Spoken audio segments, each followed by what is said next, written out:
1 peso BSP series na pwede kong bilhin sa halagang 10,000 pesos mga coin collector. Ito nga po ay error coin at pwede kong bilhin sa inyo sa halagang 10,000 pesos. Basta po tugma sa aking hinahanap.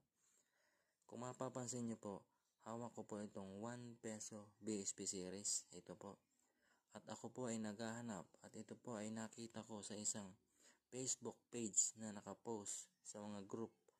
Ay ito pong aking hinahanap at pwede ko nga pong bilhin sa halagang 10,000 pesos. Ipapakita ko po sa inyo kung anong klaseng error coin itong 1 peso na ito.